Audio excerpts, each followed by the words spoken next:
자, 오늘은 우리 시편 94편 말씀 함께 우리 살펴보도록 할게요. 음, 오늘 시편 94편에도 표제어는 없어요. 제시된 표제어는 없는데, 하지만 93편부터 99편까지는 주기시라고 했잖아요.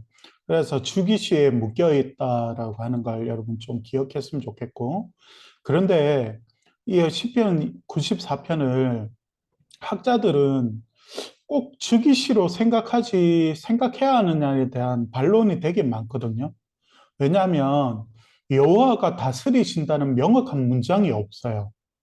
그리고 왕이나 통치와 같은 단어가 없다는 것이죠. 그래서 즉위시보다는 그냥 국가적 애가시로서 읽어야 한다는 주장이 또 한쪽에서는 되게 많거든요. 전체적으로 이 시는 도움을 구하는 기도라기보다는 하나님이 세상을 심판하심으로써 악인들을 처리할 것을, 심판하실 것을 믿음으로 믿고 믿음으로 구하는 그런 시편이거든요. 그리고 하나님의 왕권이 세상의 인간 영역에만 있는 것이 아님을 알려주는 시이기도 하고요. 물론 왕이라는 단어는 없지만 내세된 의미에서 하나님이 어떤 변호 역할을 하시기도 하시고 또 하나님이 심판자로서 등장하기 때문에 그래서 목사님은 개인적으로 애가시보다는 즉위시의 하나의 내용으로 읽는 사람 중에 한 명이에요. 그래서 그렇게 애가시로 목사님 아마 읽어 나갈 것 같은데 그렇게 한번 보고 단락은 세 단락으로 나눠집니다.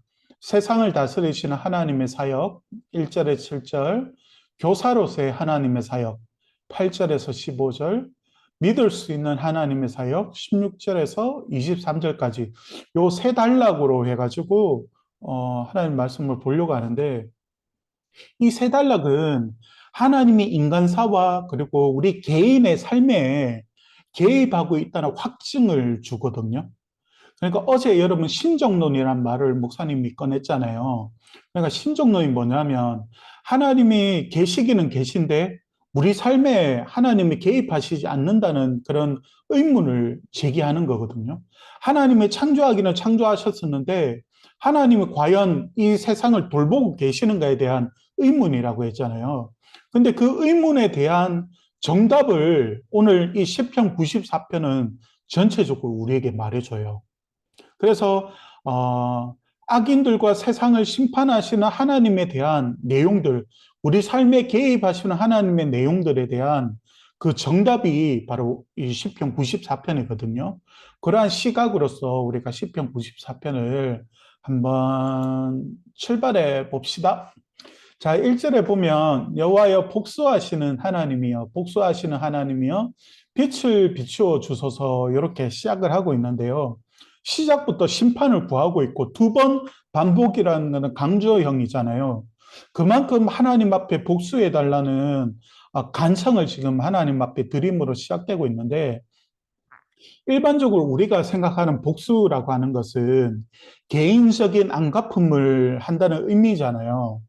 그러나 여기서 말하는 복수라는 것은 억압받는 자를 구원하시고 그리고 압제받는 자를 하나님의 공의로 심판하시는 것을 뜻해요. 그래서 김종우 교수 같은 경우에는 차라리 복수라는 말보다는 원수를 갚으시는 하나님으로 읽으면 어떻겠냐고 이렇게 제언을 했는데 아마 그게 더 어울리는 것 같아요. 그래서 시인은 하나님께 나와서 이 땅을 심판하시고 세상을 좀 바로 잡아달라고 여러분 기도하고 있거든요. 여러분 이런 기도를 드려본 적이 있어요. 하나님 이 세상 좀 바로 잡아달라고 기도해 본 적이 있어요. 어른들이 만들어 놓은 이 어지러운 세상에 대해서 불만은 가져본 적은 있을 거예요. 근데 그 불만을 넘어서서 하나님 앞에 이 시편 기자처럼 하나님 앞에 기도해 본 적이 여러분 있는지 모르겠어요. 하나님의 공의도 없고 정의도 없는 이 세상, 하나님 좀 하나님의 개입하셔가지고 이 세상을 좀 심판할 건 심판하시고, 하나님 정리할 건 정리해 주셔서 하나님 이 땅을 새롭게 정화시켜 달라고 기도해 본 기억이 있는지 모르겠어요. 이 시편을 공부한 여러분은 이 세상의 불의와 그리고 압박을 바라보면서, 억압을 바라보면서 하나님께 기도하는 자가 되었으면 좋겠거든요. 여러분, 이 세상을 심판하시고 원수를 갚으시고 이 땅에 정의를 행하여 달라고 여러분 기도해야 돼요. 많은 사람들은 세상의 불의함을 보고도 눈을 감거든요. 왜냐하면 나한테 불이익이 닥칠까 봐. 그리고 내 일이 아니니까 그냥 눈 감고 신경 쓰지 않는 거예요. 그리스도인들 중에서도 이런 사람들 되게 많거든요. 그냥 힘에 억눌려서 그냥 살아가는 거예요. 또 한쪽에서는 사람의 힘만 의지하는 사람들이 있어요. 우리 삶에 가끔 대물하는 것이 필요할 때도 있거든요. 여러분도 부모님께 화가 날 때나 아니면 삐졌을 때는 여러분 데모하잖아요. 방문 잠그고 집에 방 안에 들어가가지고 밥 안 먹어 막 이렇게 어렸을 때 여러분 했지 싶은데 그런 것이 필요하기는 필요하지만 그게 궁극적인 해결을 주는 건 아니거든요. 근데 사람들은 인간의 힘으로 또 그걸 해보려고 해요. 그런데 하나님께 이 모든 문제를 가지고 나와서 마음을 쏟아 놓으면서 이 세상의 모든 거짓과 불의와 억압과 정의 없음에 대해서 하나님 앞에 간구하는 사람은 거의 소수에 불과해요. 목사님은 여러분이 그런 소수에 들어갔으면 좋겠어요. 우리 교단처럼 보수적인 교단 속에 있는 성도일수록 이런 기도는 안 하는 것 같아요. 그러나 우리는 이 시인처럼 하나님의 빛을 이 땅에 비추어 달라고 우리는 끊임없이 기도하는 자들이 되어야 해요. 이 시는 정말 용감하고 담대한 마음으로 하나님께 기도하고 있는 시거든요. 그러니까 이 시는 하나님이 이 모든 상황을 심판하실 수 있고 또 도움을 주실 수 있고 그리고 이 어두운 세상을 정리하실 분은 하나님밖에 없다는 확고한 믿음을 가지고 구하고 있는 사람이에요. 그러니까 그냥 단순하게 하나님 내가 나를 괴롭히는 저 사람 심판해 주세요. 이런 차원이 아니라 진짜 하나님의 공의와 정의를 실현시켜 달라고 기도하는 수준 높은 기도라고요. 그러면서 여러분 2절에 보면 세계를 심판하시는 주여 일어나사 교만하는 자들에게 마땅한 벌을 주소서. 그래서 시인은 기도하기 시작합니다. 언제까지니까? 언제까지니까? 이거 어떤 의미겠어요? 너무 고통스럽다는 거죠. 하나님 좀 나타나셔서 하나님의 빛을 비추어 주시고 정말 교만한 자를 벌 받을 자를 마땅한 자들을 심판해 달라고 말하고 있는 것이죠. 그래서 사람들이 이 시를 애가시로 보려고 하는 이유도 바로 2절부터 나오는 내용 때문에 그렇거든요. 하나님의 심판이 임해야 할 시기로 보이는데 오히려 원수들이 더 좋다고 웃으면서 승리의 개가를 부른단 말이죠. 그러니까 시편의 기자는 속이 터지는 거죠. 어느 때까지니까. 그래서 3절에서 그렇게 하나님 앞에 간구하고 있는 거죠, 여러분. 여러분, 2절에서 말하는 교만한 자가 누구일까요? 궁극적으로는 하나님이 없다는 사람이거든요. 하나님을 믿지 않는 사람이에요. 그러니 세상을 자신의 발 아래에 두며 사는 거죠. 이 교만한 자는 4절에서 6절에 보면 마구 짓거려요. 함부로 말을 해요. 이 사람이 어떨까 생각하지 않고 말을 해요. 그리고 자만하고 주의 백성을 짓밟아요. 그리고 소유를 공고하게 해요. 그러니까 돈으로 힘없는 사람을 더 가난하게 만들고 그 돈으로 힘없는 자들을 괴롭히는 거죠. 그리고 과부와 나그네 그리고 고아들을 살해해요. 이게 직접적인 육신적인 살해이든 아니면 삶의 그런 영적이든 아니면 심리적인 살인이든 사람의 영혼을 죽이는 사람들이었어요. 그들이 가지고 있는 돈과 힘으로 억압하는 자들이었던 거죠. 이 사람이 바로 시편 기자가 말하는 교만한 자였어요. 그리고 7절에서는 하나님에 대한 존경심도 없어요. 하나님도 그들에게 종속되는 신으로 생각하는 거죠. 여러분, 교만한 사람은, 힘 있는 사람은, 돈 있는 사람은 하나님도 자신이 움직일 수 있다고 생각하는 거 아세요? 오늘 이 교만한 자들이 그런 사람이었어요. 하나님을 그냥 모른 체 하는 거죠. 또 하나님이 모를 거야라고 생각은 하나님을 바보로 생각하는 거죠. 이게 교만한 사람의 특징이에요. 그래서 시편 기자는 언제까지니까라고 하면서 하나님 이 악인들을 심판하여 달라고 기도하는 거죠. 그러면서 여러분 8절부터 11절까지는 교사로서의 하나님에 대한 내용들이 나오거든요. 8절부터 악인의 어리석음에 대해서 나오는데 3절부터 7절까지 나오는 질문에 대한 대답이에요. 8절부터 나오는 게. 그러니까 어느 때까지니까 라고 하잖아요. 그게 대한 대답이 나오는데 하나님은 어떻게 말씀하시냐면 나 다 듣고 있다라고 말씀하는 거죠.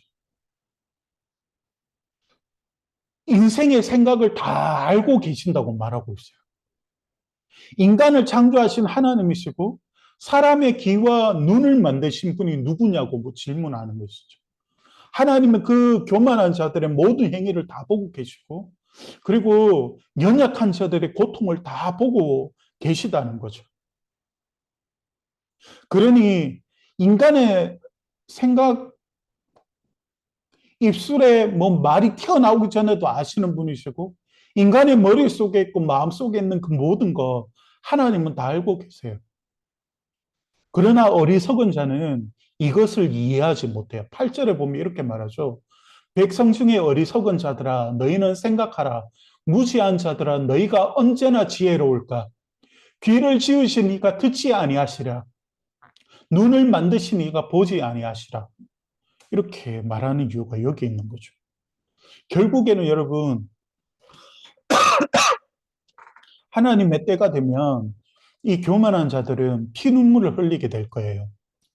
이 세상에서 그러한 심판이 없어 보일 수도 있어요. 하지만 사람은 죽음으로써 그 모든 것이 끝나는 게 아니거든요. 그 이후에 심판이 있어요. 영원한 지옥에서 궁극적인 심판을 이들은 당할 거예요. 왜냐하면 하나님을 모르는 자들이니까. 그래서 우리는 죽음을 기억하며 살아가야 되는 자들이거든요. 이게 지혜로운 삶이에요. 우리가 이 땅에 사는 것이 전부라면 어떻게 해서든지 힘을 얻고 어떻게 해서든지 돈을 벌어서 다른 사람이 죽든 말든 하나님이 뭐 내게 말씀하시든 말씀하지 않든 상관없이 살아갈 거라고요. 하지만 이 세상에 있는 것이 전부가 아니라고 성경은 말하고 있거든요. 그러면서 여러분 11절 마지막에 보면 허무함이라는 단어가 나와요. 이 허무함이 뭐냐면 연기라는 뜻이 연기. 그 배우들이 하는 액트 말고 연기 이거 있죠. 불 피우면 나는 연기. 이 연기라고 말해요. 무엇이 탈 때 생기잖아요. 그런데 피어오르다가 연기는 사라져 버려요. 그걸 우리 성경은 의역해서 허무함이라고 번역했거든요. 사람의 생각이 놀라운 것 같아도 사라져 버린 연기와 같아요. 사람이 인생이 긴 것 같잖아요. 그런데 연기와 같이 금방 끝나버려요. 금방 죽음 앞에 서게 되거든요. 마주하게 되거든요. 그래서 우리는 하나님을 생각하고 죽음 이후에 하나님의 심판을 생각하는 거죠. 그러면서 여러분 12절에서 15절에도 대답이 계속해서 이어지거든요. 여기에 보면 하나님이 복을 선언하기도 하시고 또 8절에서 11절에 나오는 사람과 반대되는 사람의 양상이 드러나거든요. 여러분 먼저 12절을 보면 여호와여 주로부터 징벌을 받으며 주의 법으로 교훈하심을 받는 자가 복이 있나니 여호와 하나님의 이 징벌과 가르침을 받는 자가 복이 있대요. 여기에 복이 아시레거든요. 여러분 시편 1편에 복 있는 사람은 할 때 그 아시레거든요. 그러니까 다른 말로 표현하면 행복이에요. 다시 말해서 가장 행복한 사람이 누구냐면 하나님의 회초리와 주님의 법을 가르침 받는 사람들이에요. 왜 그럴까요? 앞에 나오는 교만한 자들은 이런 삶을 살지를 않아요. 하나님을 좀 더 무시하니까. 하나님 말씀대로 살지 않고 하나님은 하나님을 바보로 여겼잖아요. 그런데 하나님을 경외하는 자들은 하나님의 교훈하심을 들어요. 하나님의 법을 들어요. 그리고 그 가르침을 따라 행하는 거죠. 그러니까 그 삶이 복되고 행복한 것이죠. 하나님의 회초리를 맞는 자들은 하나님을 두려워할 줄 알아요. 그리고 하나님의 법을 가르침 받는 자들은 하나님이 어떤 분이신가를 알기에 행복한 거예요, 여러분. 여러분이 매일 성경을 읽고 공부하는 것은 진짜 행복한 삶이거든요, 여러분. 목사님이 이거 큐티를 진행하든 하지 않든 상관없이 여러분들이 계속하여서 정말 진정한 행복한 삶을 계속해서 하나님 앞에서 누렸으면 좋겠어요. 하나님 제게 말씀하여 주십시오라고 기도하면서 성경을 읽고 공부하고 그리고 하나님의 뜻을 구하고 또 말씀 가운데서 하나님이 책망하시면 아멘 하면서 내 삶을 돌이키고 이게 진짜 행복한 사람이거든요. 하나님은 정의로운 나라를 세우실 때까지 그의 가르침을 멈추지 않으세요. 그러면서 여러분 13, 14절에서 이는 사람에게는 환난의 날을 피하게 하사 악인을 위하여 구덩이를 팔 때까지 평안을 주시리이다. 여호와께서는 자기 백성을 버리지 아니하시며 자기의 소유를 외면하지 아니하시리로다라고 말하고 있거든요. 여러분 13절에 나오는 내용이 뭐냐면 하나님이 꼭 심판하시겠다고 정한 때가 있겠지만 그때까지만 기다리는 하나님이 아니라 중간중간에도 악인들에게 고통당하는 자들을 하나님은 기억하시고 그들을 도우시는 손길이 함께하고 있다는 것을 말하고 있고 또 결국에는 하나님께서 그 백성을 버리지 아니하시고 외면하지 않으시는 것이죠. 그래서 연기처럼 사라져버리는 인간의 덧없는 인생이 아니라 그 삶이 참된 하나님의 행복함을 따라서 살아가도록 하나님은 이끄시고 그리고 그 삶을 축복하신다는 것을 우리는 이 말씀을 통해서 확인하게 되는 것이죠. 그러면서 여러분 세 번째 단락으로 넘어와서 여러분 출애굽기라는 성경을 여러분 보면 이스라엘 민족이 고통을 당하잖아요. 이집트의 억압 때문에 막 부르짖어요. 너무 고통스러워서. 그걸 하나님이 보고 계시고 하나님이 듣고 계셨거든요. 하나님께서 이집트의 불의함과 억압을 보셨다면 이스라엘의 부르짖음을 들으셨다면 당장 내려가셔서 심판하시고 구원하셔야 되잖아요. 그런데 하나님은 그렇게 하시지 않으셨어요. 그때 하나님은 믿음을 가진 한 남자와 한 여자가 만나서 결혼하게 하셨어요. 그리고 한 아이가 태어나는데 그 암울한 시대에 태어난 아이가 바로 모세였어요. 그도 생명의 위협을 받아서 버려져야만 했던 삶이었지 않습니까? 결국 그 우여곡절 끝에 하나님의 인도하신 가운데 바로 공주의 아들이 되었고 또 왕궁에서 자라게 되죠. 그 시간이 40년이에요, 여러분. 하나님께서 그 고통을 아시고 부르짖음을 아시면 40년이 아니라 어린아이 모세라도 하나님께서 개입하시고 사용해야 하지 않나요? 근데 40년 동안 왕궁에서 자라요. 근데 거기에서 하나님 사용하시는 것도 아니었어요. 또 광야로 도망가서 40년을 더 보내요. 그리고 80년의 시간이 지나고 나서 할아버지가 되었을 때 하나님은 떨기나무 불꽃 가운데 모세를 만나주세요. 그리고 이집트로 보내세요. 인간의 소망이 다 사라지고 나서 하나님은 모세를 부르셨고 또 그로 하여금 이집트로 보내셨어요. 이스라엘 입장에서는 정말 하나님은 살아계신가라고 말했을 거라고요. 여러분, 하나님의 완전한 구원의 타이밍이 있어요. 우리는 그걸 알지 못해요. 그래서 믿음의 삶이 어려운 거예요. 내가 생각하면 당장 하나님이 개입하셔야 되거든요. 하나님이 당장 사람을 만나게 해주시고 하나님이 당장 이 불의로부터 나를 건져주시고 하나님이 당장 물질을 허락하여 주시고 하나님이 당장 내게 건강을 허락해 주셔야 되는데 하나님은 그 완전함을 허락하시는 때가 있다고요, 시간이. 그래서 우리가 힘든 거라고요. 악인들은 그냥 잘 되는 것 같은데 하나님을 믿는 우리들이 너무 힘드니까. 그래서 여러분, 하나님의 정의를 기다리는 일이 만만치 않아요. 악인들의 압제는 그대로고 내 삶은 계속 쪼그라드니까요. 어려운 거예요. 여기서 우리는 믿음이 드러나고 인간의 소망이 사라지기 시작해요. 우리는 쪼그러지면 쪼그러질수록 내 힘을 의지했던 내 모든 걸 다 포기해요. 그리고 사람을 의지하려는 것도 포기해요. 세상을 의지하려는 것도 포기해요. 인간의 모든 소망이 다 사라져요. 그 순간에 하나님만 바라보는 거예요. 하나님이 이걸 원하시는 것 같아요. 목사님도 정답은 모르겠어요. 왜 그렇게 하시는지. 하지만 목사님이 그냥 깨닫고 알고 있는 건 이거인 것 같아요. 인간의 소망을 다 버리게 하시는 것 같아요. 그 시간을 통해서 내가 더 하나님을 신뢰하도록 만드시는 것 같아요. 결국 나로 하여금 하나님만 한 분만을 바라고 하나님 한 분만을 신뢰하는 자리에까지 하나님은 우리를 이끄시는 것 같아요. 마치 아브라함이 독자 이삭을 하나님께 바치려고 했던 그 순간까지 하나님은 우리를 훈련시키시고 이끄시는 것 같아요. 그러면서 여러분 다 살펴보지는 못하고 17절에서 19절까지 보면 여호와께서 내게 도움이 되지 아니하셨다면 내 영혼이 벌써 침묵 속에 잠겼으리로다. 여호와여 나의 발이 미끄러진다고 말할 때에 주의 인자하심이 나를 붙드셨사오며 내 속에 근심이 많을 때에 주의 위안이 내 영혼을 즐겁게 하시나이다. 이렇게 고백하고 있어요. 하나님은 하나님이 정하신 시간에만 일하시는 것이 아니에요. 여러분, 기다리는 종에도 도우시고 돌보시고 즐겁게 하세요. 그래서 우리는 이 땅을 살아가면서 어려운 상황 속에서도 하나님이 시시때때로 주시는 그 즐거움으로 인하여서 힘을 얻어요. 하나님의 도우심으로 인하여서 극한 어려움 속에서도 우리가 또 인도함을 받아요.